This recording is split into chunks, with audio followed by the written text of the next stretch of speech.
ज्ञान दृष्टि में एक बार पुनः सबका स्वागत है और हम 12 की जगह 16 भावनाएं करेंगे। और आज हम अशौच भावना लेने वाले हैं, अशुचि भावना, जो कि बहुत ही सुंदर, देह के प्रति जो दो दृष्टिकोण हमारे विद्वानों ने, ऋषि मुनियों ने बताए हैं, उन दोनों दृष्टिकोण को देखेंगे।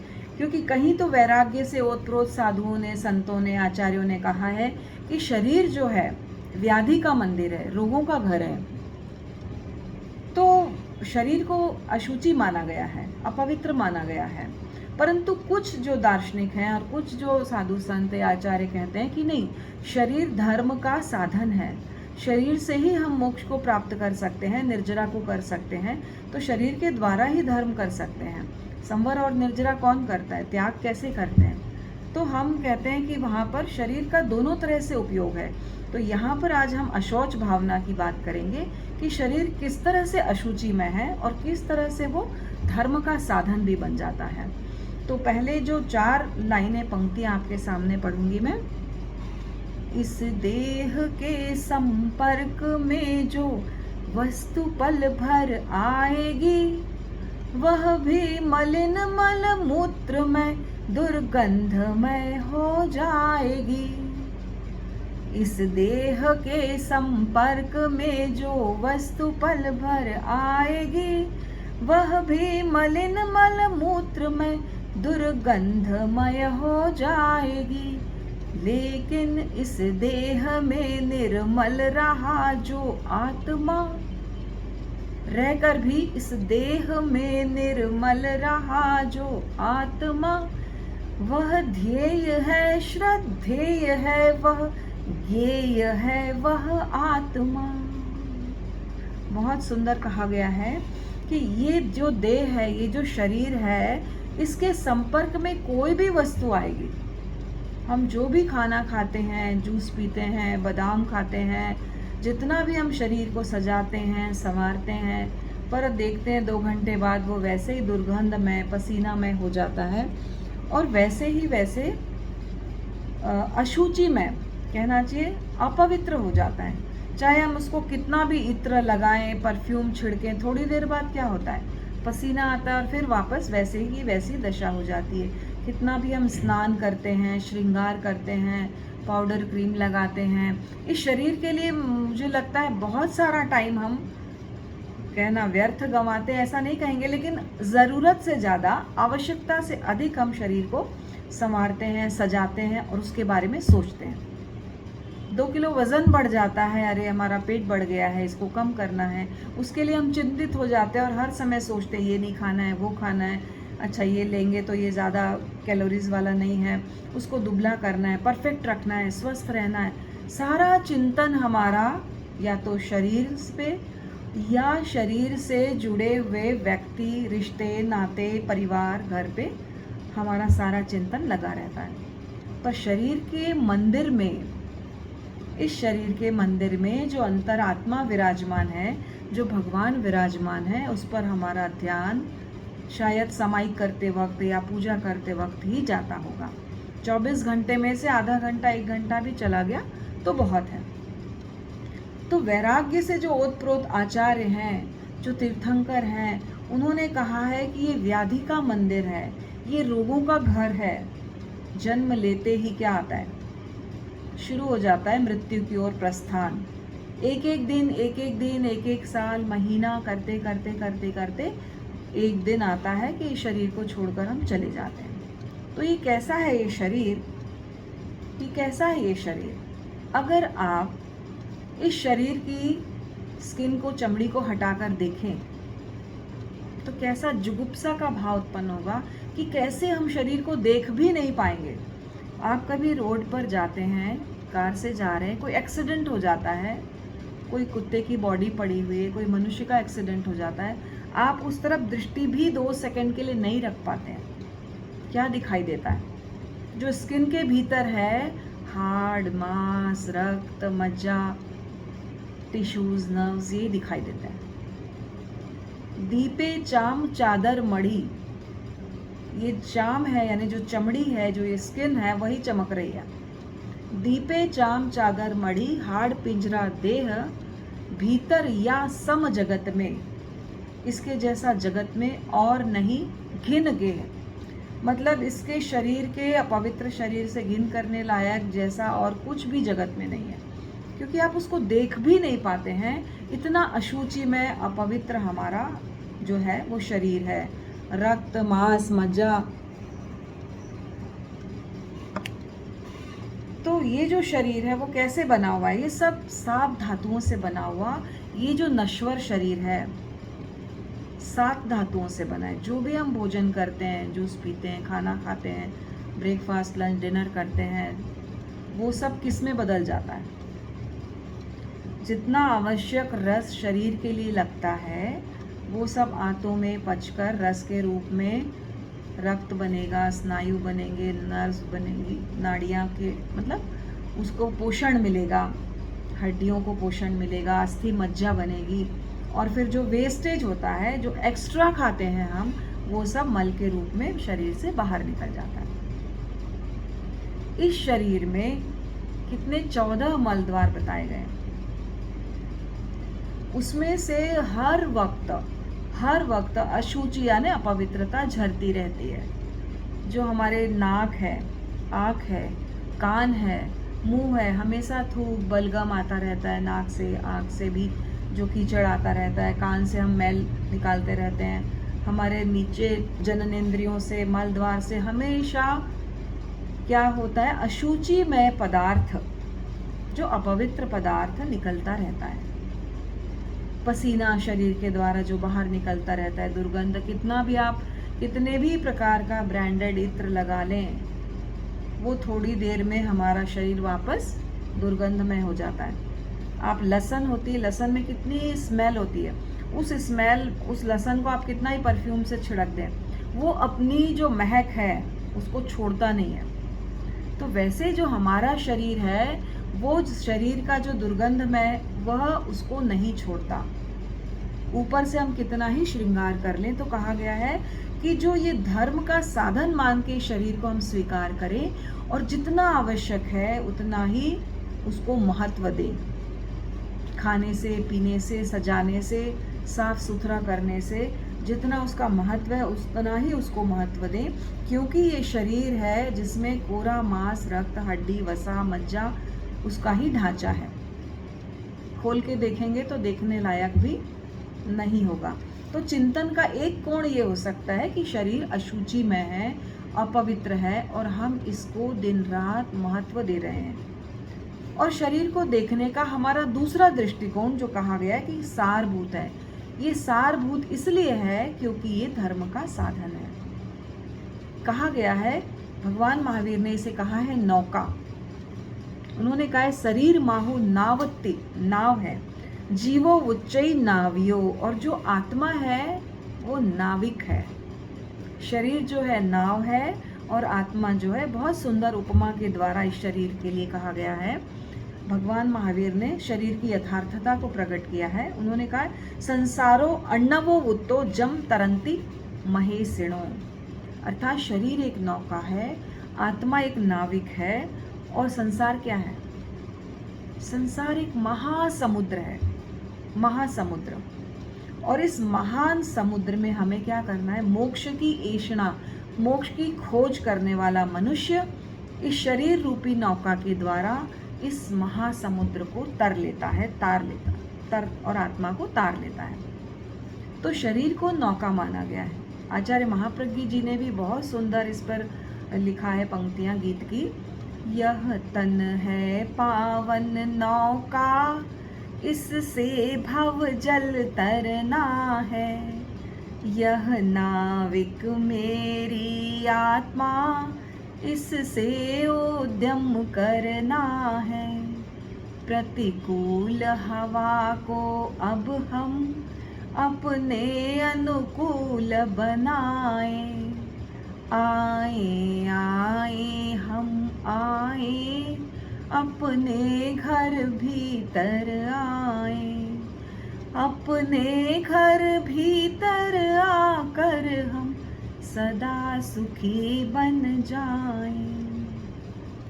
तो शरीर को जो नौका मान लेता है, आत्मा को जो नाविक मान लेता है, यह दृष्टिकोण शरीर के सार्थक रूप को पा लेता है, वो शरीर के सार्थक स्वरूप को पा लेता है। और इस शरीर की अशुचिता का चिंतन करते करते चक्रवर्ती सनत कुमार की कथा बहुत सुंदर आती है कि कैसे इस शरीर की अशुचिता का चिंतन करते करते वो केवल ज्ञान और मोक्ष को प्राप्त कर लेते हैं। उस अशौच की अनुप्रेक्षा करते हुए वो हम क्या प्राप्त करते हैं? हम प्राप्त करते हैं वैराग्य। शरीर से जो हमारा अटैचमेंट है वो डिटैचमेंट में बदल जाता है जब हम अशौच भावना भाते हैं। ममकार और आसक्ति हमारी छूट जाती है, वैराग्य बढ़ता है और ज्ञात से अज्ञात, मतलब जिस व्यवहार जगत को हम जान रहे हैं वह व्यवहार जगत से हम किस जगत में प्रवेश करते हैं? अज्ञात जगत, आत्मा का जगत, जिसको हमने देखा नहीं, जाना नहीं, अनुभव नहीं किया, उस जगत में हम प्रवेश करते हैं। और उससे क्या होता है? उससे हमारी अपनी जो शक्तियां हैं, आत्मा की जो शक्तियां हैं, उसका हमको साक्षात्कार होता है। और कभी भी निराशा, दुविधा, दुखद स्थितियों में हम क्षणिक रूप से चले भी जाएं तो तुरंत वापस अपनी ही शक्ति में, अपनी ही आत्मा की चैतन्य में लौट आते हैं।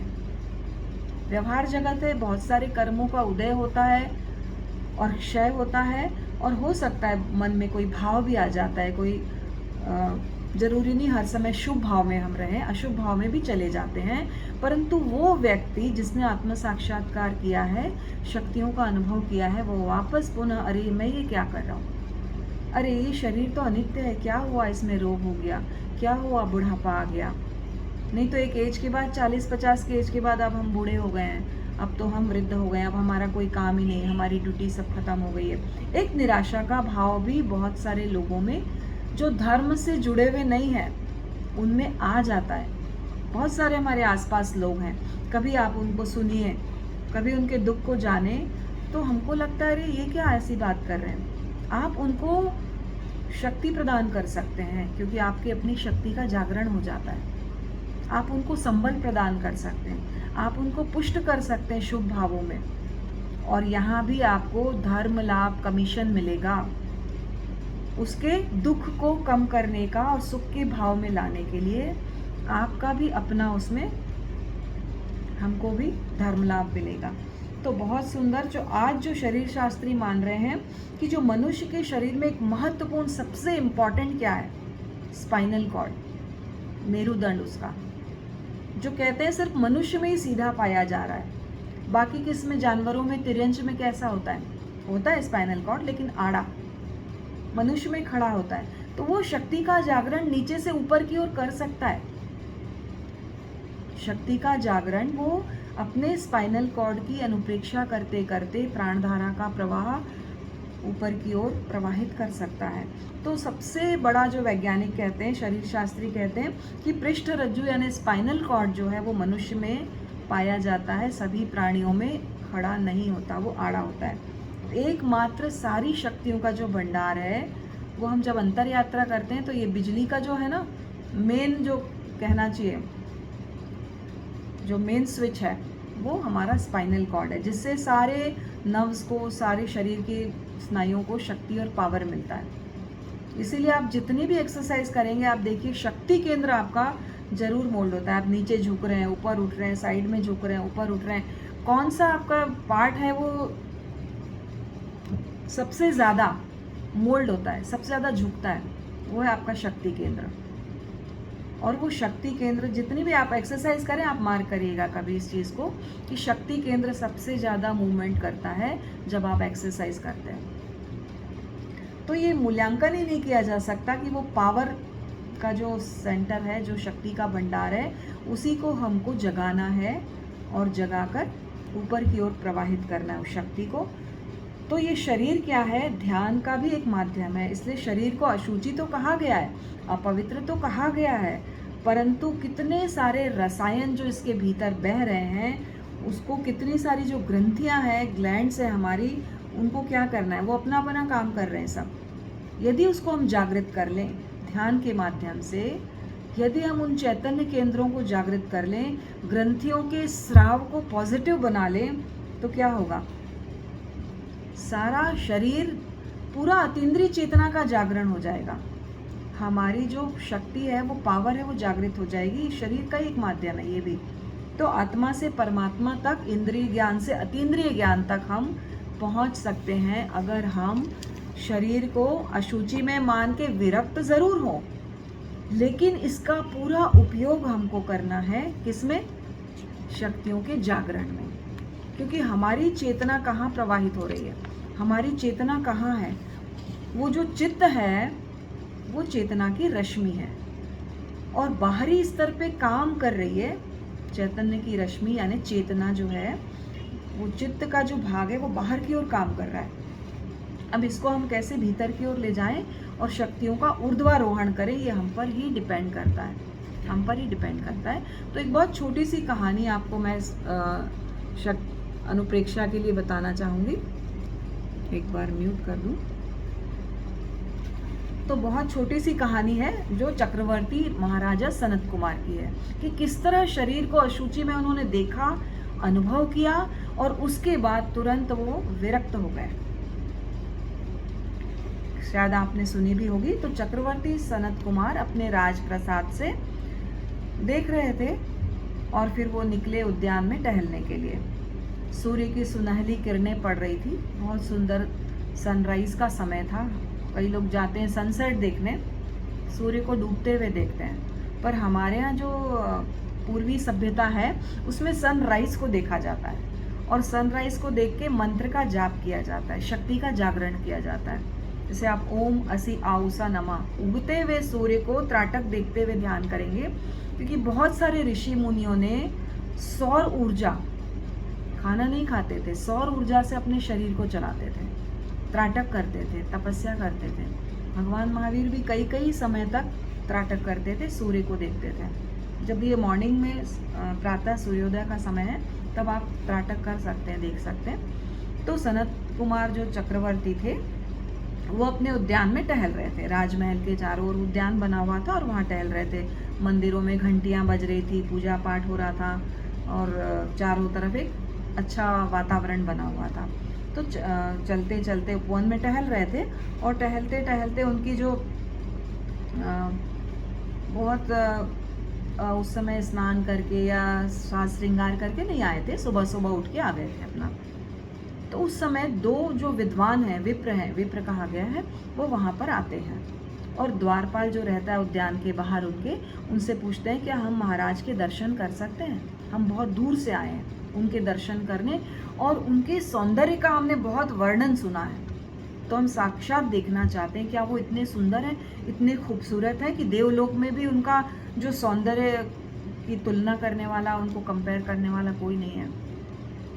अब महाराज से आज्ञा ली उन्होंने कि महाराज आपके जो दो हैं विप्र, वो दर्शन करना चाहते हैं, साक्षात्कार करना चाहते हैं। महाराज ने आज्ञा दे दी, ठीक है, सुबह सुबह का समय है, आज्ञा दे दी।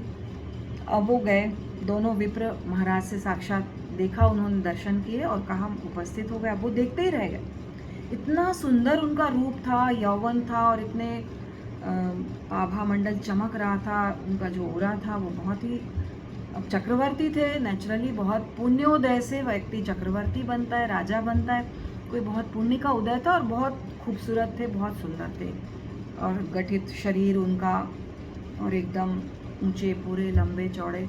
वो देखते ही रह गए, कुछ बोल नहीं पा रहे थे, इतनी सुंदरता उनकी देख के।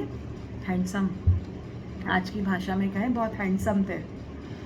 तो राजा ने पूछा, भाई आप किस उद्देश्य से यहाँ पर आए हो, आप बताओ, आप चुप क्यों हैं, मौन क्यों हैं, आप बताइए। आप वो विप्र उनकी ओर देखते हैं, बोलते हैं हम तो आपका सौंदर्य देख के स्तब्ध रह गए हैं, और हम इतना स्वर्णिम आपका सौंदर्य है, जैसे कोई गोल्डन किरणें आपके शरीर से निकल रही है। त्रिभुवन मोहिनी, मतलब तीनों त्रिभुवन, तीनों भवनों में मुद्रा जो आपकी बार बार देख के हमारी आंखें प्यासी की प्यासी। हम संतुष्ट नहीं, हम तो केवल आपको निहारना चाहते हैं, केवल आपको देखते रहना चाहते हैं, मौन। कैसा विचित्र है आपका ये रूप, कौन रहना चाहेगा वंचित इस रूप को देखने से, आप बताइए। हम लोग देवलोक से आए हैं, क्योंकि हमने बहुत तारीफ सुनी आपकी, और हम जानना चाहते हैं कि आखिर इतना पुण्योदय, इतना कैसे सुंदर रूप आपका है। बहुत तारीफ करते हैं उसकी, है ना। हम देखने के लिए लालायित थे और हम दूर से चल कर आए, हम तो कृतार्थ हो गए, हमारा तो पुण्य जागा है जो हम आपसे मिले हैं और आपको देखने के लिए हम यहाँ पर उपस्थित हुए। अब इतनी बात कोई सुना दे तो सोचिए क्या बीतती है फिर। अब राजा का तो अहंकार जो सोया हुआ था वो जाग गया। एक शब्द भी कोई कह दे, स्टनिंग लग रहे हैं, नाइस लिख दे, आप फेसबुक पे फोटो डालें और उस पर कोई नाइस लिख दे, कोई खूबसूरत लिख दे, कितने कमेंट आते हैं, एक जैसे ही आते हैं वो, नाइस है, ब्यूटीफुल है, सुंदर है, वाह क्या बात है, क्या लग रहे हो, कितने खुश हो जाते हैं ना हम लोग। वो ऊपरी सौंदर्य को ही देख रहे हैं, वो अंदर के ज्ञान को नहीं देख रहे हैं, वो आपके अंदर के दुख को भी नहीं देख रहे हैं, सुख को भी नहीं पहचान रहे हैं, सिर्फ आपकी इतनी सी तारीफ कर रहे हैं एक शब्द। और यहाँ तो पूरा पूरा पैराग्राफ उन्होंने बोल दिया उसकी सुंदरता के लिए, राजा की। तो राजा बहुत खुश हो गए, एकदम आनंद में आ गए और अहंकार में आ गए। अहंकार, अब इतना सब कुछ पुण्योदय हो और अहंकार न हो, ये आश्चर्य है। अहंकार हो ये तो सामान्य बात है, स्वभाव की स्वाभाविक बात है। तो सनत कुमार मन ही मन ऊपर से प्रकट नहीं कर रहे हैं कि आपने इतनी तारीफ की, मैं बहुत खुश हुआ, मन ही मन इतने अहंकार से भर गए, फूले नहीं समा रहे हैं, रोम रोम अहंकार से भर गया, रोमांचित हो गए अपनी तारीफ सुन सुन के कि देवलोक, ओहो हो, मेरी तारीफ देवलोक में हो रही है, ये तो मृत्युलोक का राजा हूँ पर देवलोक में भी मेरे जैसा कोई देवता नहीं है, इतना खूबसूरत लावण्य वाला, इतना विशाल व्यक्तित्व वाला कोई नहीं वहाँ पे। भीतर ही भीतर छिपा हुआ अहंकार ऐसा जागा और उसमें अग्नि में घी का काम किया। वो जो दो देवलोक से पधारे थे विप्र विद्वान, उन्होंने अग्नि में घी का काम किया, इतनी तारीफ की, इतनी तारीफ की। अब तो राजा ने क्या कहा आप सुनिए, मर्म की बात राजा ने सुनिए। हम भी कहते हैं कई बार हम अपने आप को, स्वयं को देखें, यदि कोई बोलता है आप सुंदर लग रहे हो, आप अच्छे लग रहे हो, तो हम क्या बोलते हैं, अरे आज तो मुझे तैयार होने का टाइम ही नहीं मिला, बिल्कुल जल्दी जल्दी में तैयार होके आई हूँ, ढंग से ज्वेलरी भी नहीं पहनी, कुछ नहीं किया, अगर मैं अच्छे से तैयार होती तो मैं और अच्छी लगती। हम सब भी करते हैं, यही सब करते हैं। राजा ने किया, कोई बड़ी बात नहीं। तो राजा ने कहा, अरे आपने मेरा रूप देखा कहाँ अभी तो मैं सुबह उठ के आया हूँ, उद्यान में टहल रहा हूँ, मॉर्निंग वॉक कर रहा हूँ, अभी तो मैंने न स्नान किया, न श्रृंगार किया, न मैंने कोई आभूषण पहने, न कोई मैंने राजा की वेशभूषा राज दरबार में देखना आप मुझे। जब मैं अच्छे से तैयार होके आता हूँ तब आप राज दरबार में मुझे देखना, विभूषा विहीन ऐसा शरीर है मेरा अभी, न मैंने अंगूठी पहनी, न मैंने कड़े पहने, न मैंने हार पहना, मैंने कुछ भी नहीं पहना, और चक्रवर्ती का मेरा सिंहासन है, उस सिंहासन में भी नहीं बैठा मैं, तो क्या अभी आप मज़ा नहीं आएगा आपको। आप तो आना राज दरबार में, आना मुझे देखने के लिए, मेरी रूप छटा कैसे निखरती है और कैसे चारों तरफ मेरे सभासद बैठे होंगे और मेरी प्रशंसा में गुणगान कीर्तन कर रहे होंगे, तब आप आना, उस समय देखना, ठीक है। अब तब तक अतिथि गृह में विराज जाइए, गेस्ट रूम में जाइए आप।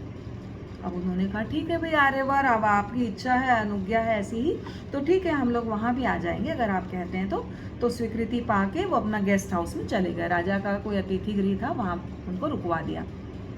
अब स्नान करके सनत कुमार अपना, आज तो कुछ विशेष ही रूप दिखाना था उनको, रोज तो सामान्य तैयार, आज बोले आज वो देखने आए देवलोक से मुझे, तो मैं कुछ विशेष रूप में तैयार हुआ।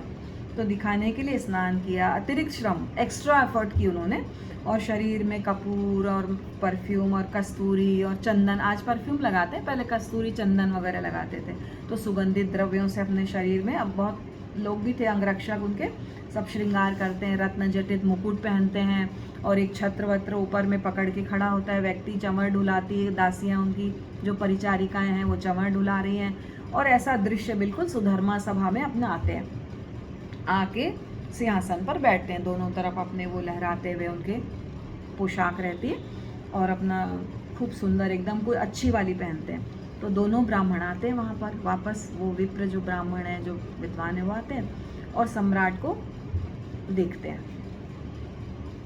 अब वो राजा कहते हैं, विप्रवरों देखा आपने, कैसा लग रहा हूँ मैं, कैसा, अभी मैं सिंहासन पर बैठ के कैसा लग रहा हूँ, राजा पूछता है।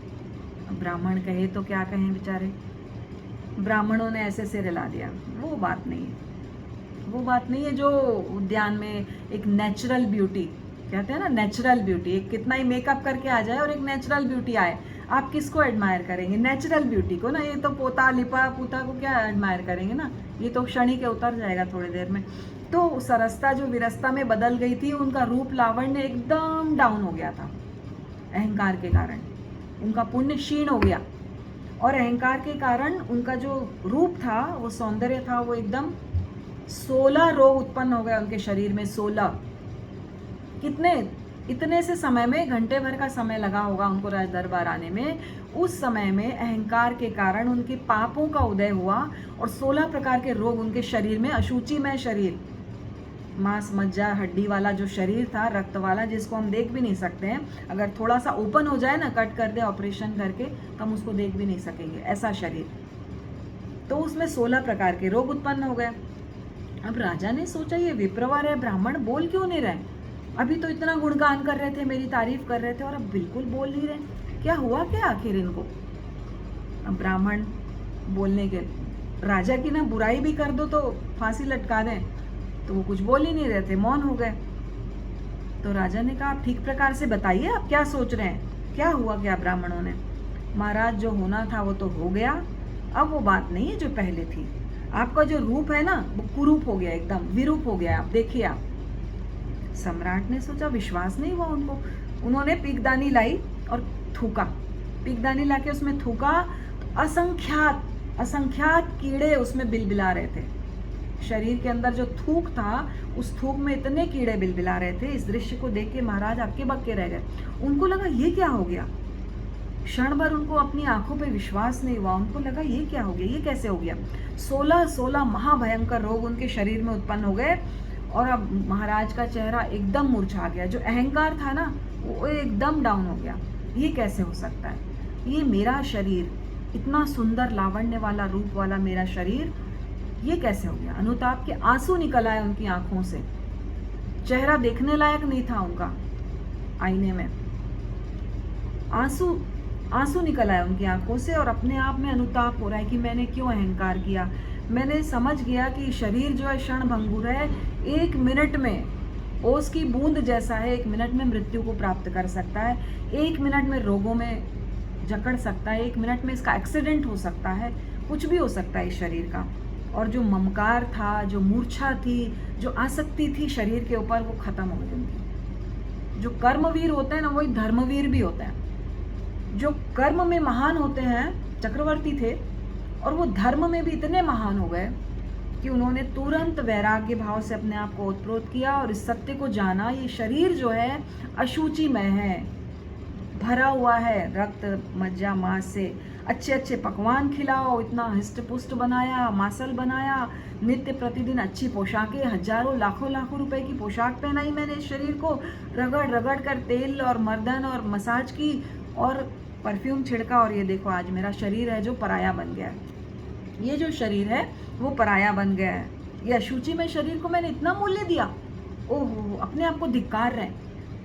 ये ऐसे अपवित्र शरीर का मैंने इतना अहंकार किया और इतना मूल्य दिया इस शरीर को, और मैं इसको अंदर से देखा ही नहीं कि इतना अशुचि में है ये।